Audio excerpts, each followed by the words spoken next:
Hello my friends, it's been a while. The main reason is that we have moved.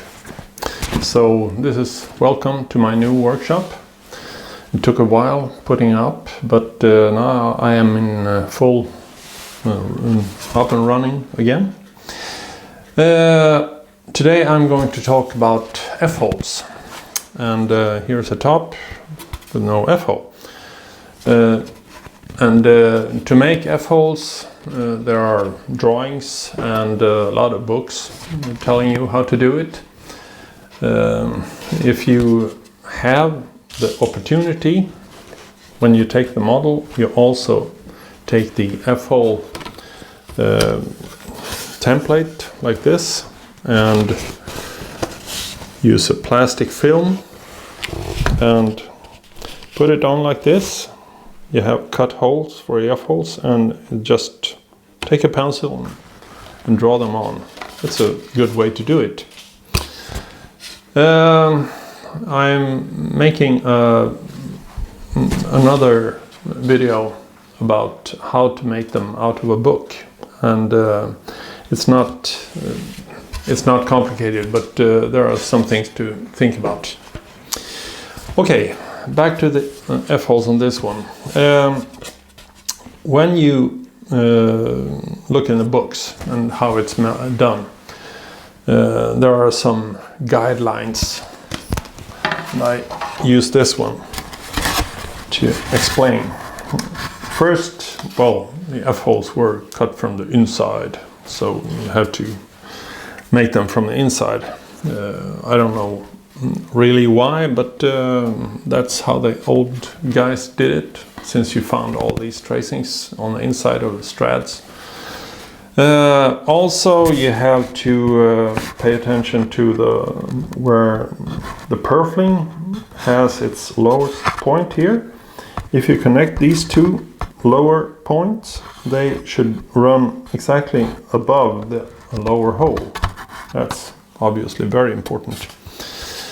And also you have the nicks here showing where the bridge is supposed to be.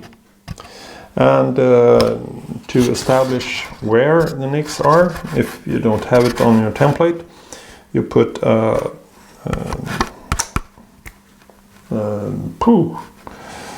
compass and make from here at the tip, make a circle from the tip there, make another circle, and they intersect in 2 points, and you connect them with a line, and where they sort of hit the F-hole, you have also the nicks. Well, that's some of the principles for making F-holes, but why make it simple?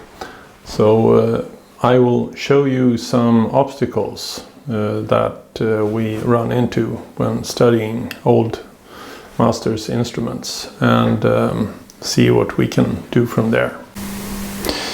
To show you what I mean, I use the Guarneri book, Biddulph's perfect book for studying Guarneri. And when we look here with the line at the bottom of the C-bout purfling arches, we see that the holes definitely look up above that line. And here we are at the Lord Wilton drawings, and well, sometimes we find the old masters, they are gods. They couldn't do anything wrong. Everything they did is perfect, and so on.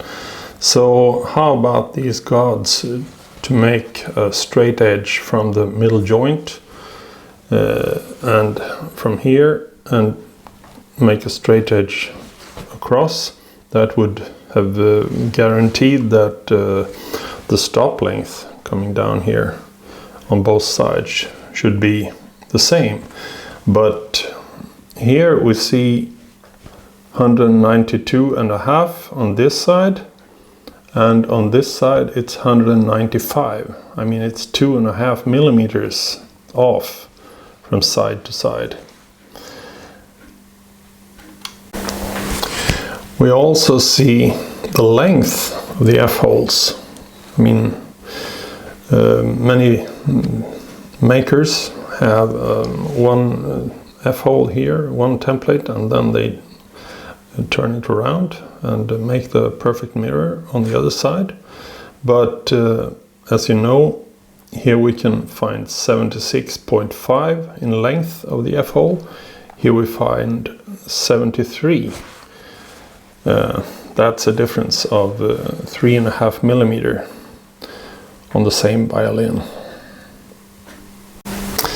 Here we go back to the Plowden again, and we look at the nicks. And we put a ruler here and see where it, that line I was talking about, where it hits the middle joint, and it's slightly below the bridge. Then we take it to the other side, and it's about there. Well, it's a little bit further down, not to say the least. So that is also very strange. How did they use different compass for the different holes? No, I don't think so. So here I have my top, and I draw some lines here everywhere. I will go like this. Can you hear the tap?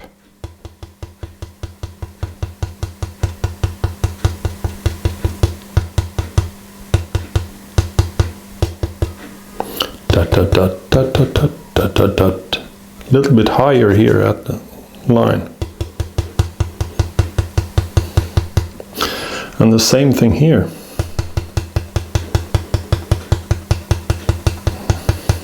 And here.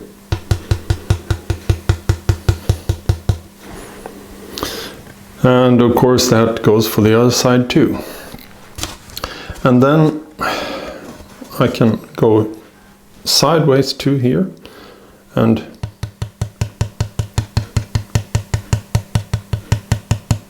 can you hear higher here than here? And go that way.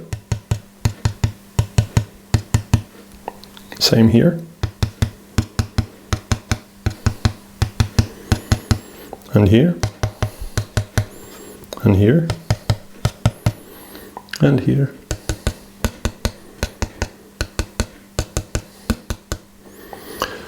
That means that on all these lines we have a higher pitch. Dot, dot, dot, dot, dot, dot, dot, dot, dot, when we go past it.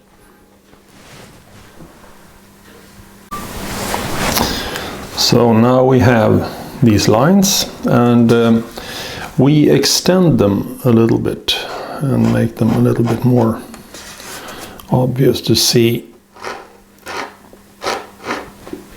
like that, like that, like that, and so, well, I guess you start to find out what I'm going at. Here I have my template from the original, it's a Bassini Soldat violin, da Gesù, and we put it on here and see what happens, like that. And what do you know? That line here is right on top of that hole, and well, pull it a little bit, and that line going down is just inside the hole, same on that side. And here, down here, it's hard to hold. You see that line goes right under that hole, and I shoved it like that, and that horizontal line here, well, actually it doesn't really fit. Now it does on both sides, but that is it sort of frames that hole like that, and the same on this side. And the stop length, you see that line here goes where the nicks are.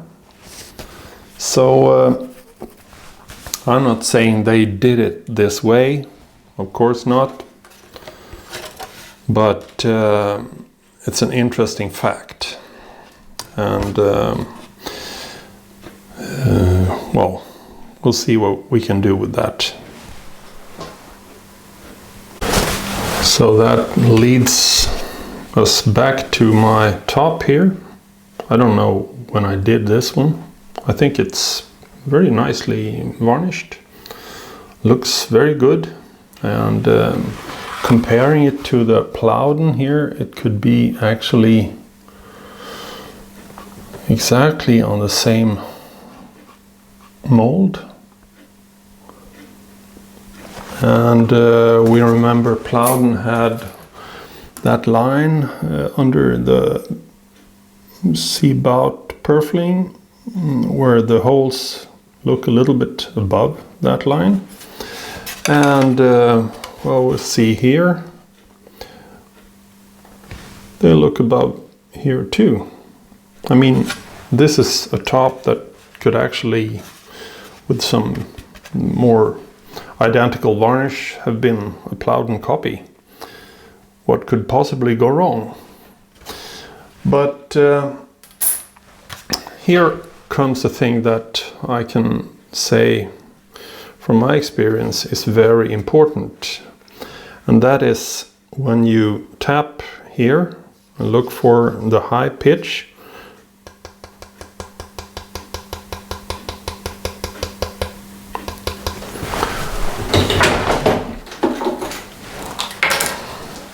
it comes around here.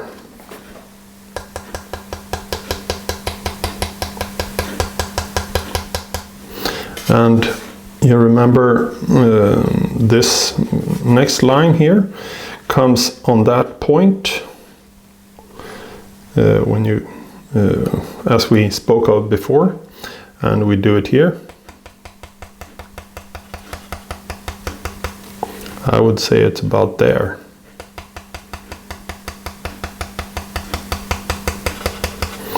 And here you have that point on the F-hole here.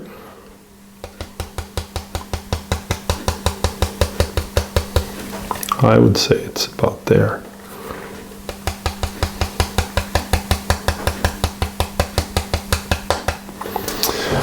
So what we see here is that these F-holes are a little bit too high up.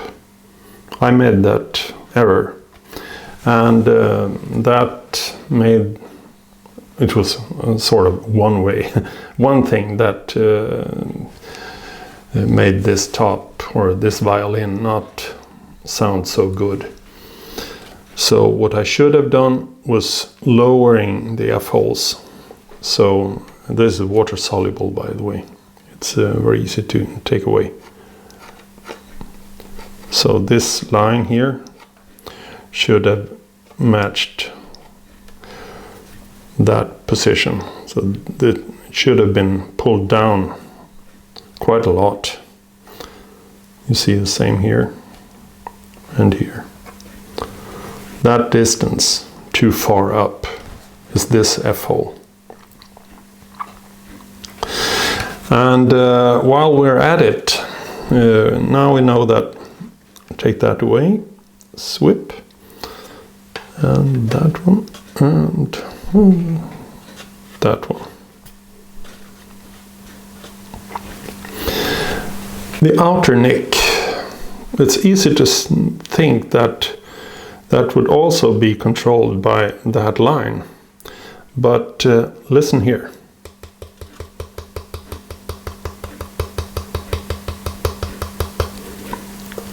Somewhere here.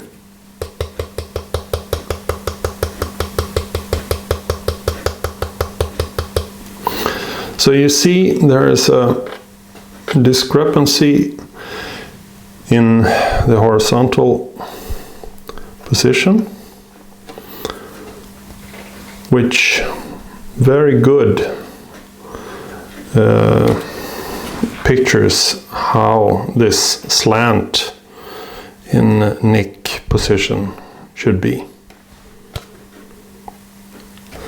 So if my correct F-hole was cut, then it would be down from here to there. Everything should be taken down a little bit. Maybe that would even make the purfling rule be almost perfect. But that's this top.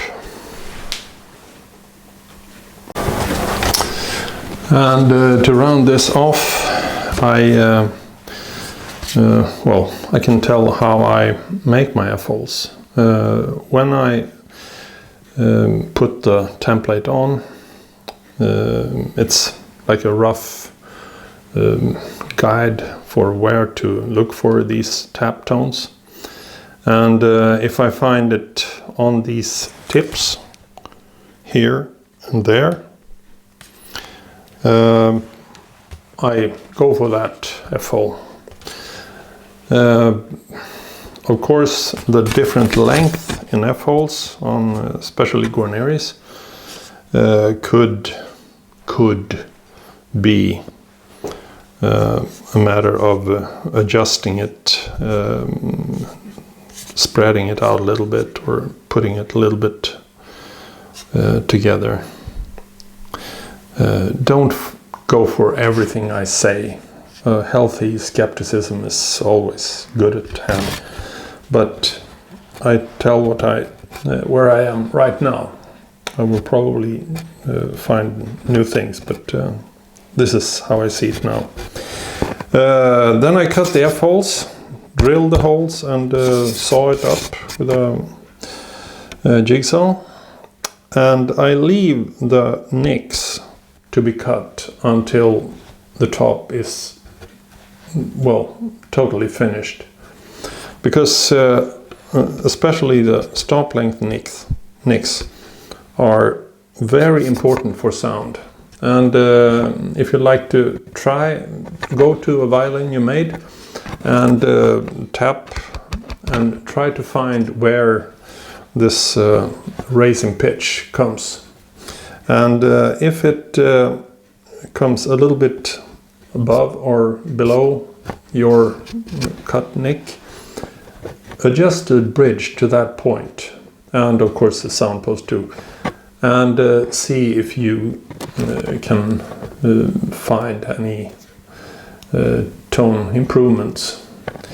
As I see it, it's like standing in a hallway and there's a door, and you have a feeling either that you can just walk right in, it's a direct step into the tone, or you stand a little bit on side and you have to sort of make a small turn to get into that door.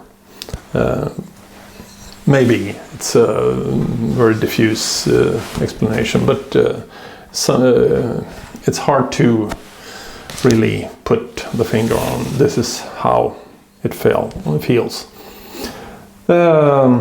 So good luck with your F-hole cutting.